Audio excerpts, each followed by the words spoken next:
வாழ்க்கடா அது. எந்த பக்கம் திரும்பினாலும் அடி விழுது. அது சரி, நான் மட்டும் என்ன கொஞ்சம் நெஞ்சமா ஆடுனேன்?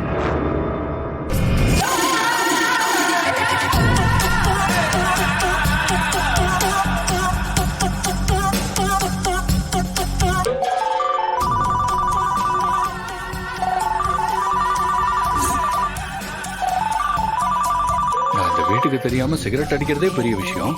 அத கூட அடிக்க விடாம சாவடிக்கிறான். இப்ப என்ன குண்டை தூக்கி போட போறானோ தெரியலையே.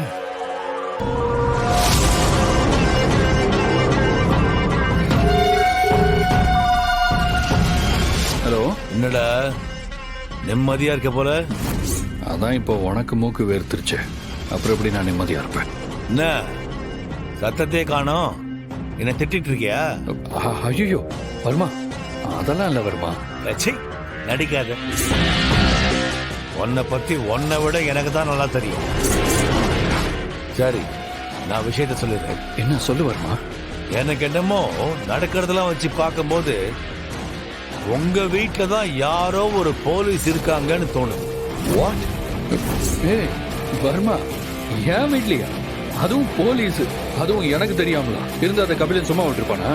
யாரு நீயா? ஏண்டா ரூஸ்லி உன் கண்ட்ரோல்ல இருக்கும் போதுனால கோட்டை விட்ட. இதுக்கப்புறம் என்னால உன்னை நம்ப முடியாது. அதனால உன் வீட்டில் இருக்கிற போலீஸ் யாருன்னு கண்டுபிடிக்க நானே ஒரு விஷயம் பண்ண போறேன். விஷயமா? என்ன பண்ண போற? என்னுடைய ஆளு ஒருத்தரை உன் வீட்டுக்கு அனுப்ப போறேன். எதுக்கு? அவன் உன் வீட்டுல இருக்கிற ஆளுங்க கிட்ட எதையாவது சொல்லி சண்டையை இழுப்பான். அந்த சண்டை அடிதடிய கூட மாறலாம். ஏய் வர்மா, அதெல்லாம் வேண்டாம். ஏய் என்ன பேச விடுறா? அந்த சண்டையை சமாளிக்க கண்டிப்பா வீட்டுல இருக்கிற போலீஸ் வெளியே வந்துதானே ஆகணும். அப்ப அது யாருன்னு ஈஸியா கண்டுபிடிச்சிடலாம்ல. இங்க பாரு வர்மா, இதெல்லாம் வேண்டாம். வீட்டுக்கு தெரிஞ்ச பிரச்சனை ஆயிடும். அப்புறம் நல்லா இருக்காது. ப்ளீஸ். அப்ப நாளைக்கே நீ போலீஸ்ல மாட்டுவ, பரவாயில்லையா? முடியாதுல்ல? அப்ப உனக்கு வேற வழியே இல்ல. நான் சொல்றதுக்கு நீ தலையாட்டி தான் ஆகணும். நான் ஆள் அனுப்புறேன், பாத்து கட் பண்றேன். ஹலோ வர்மா, கட் பண்ணிட்டான். முன்னாடி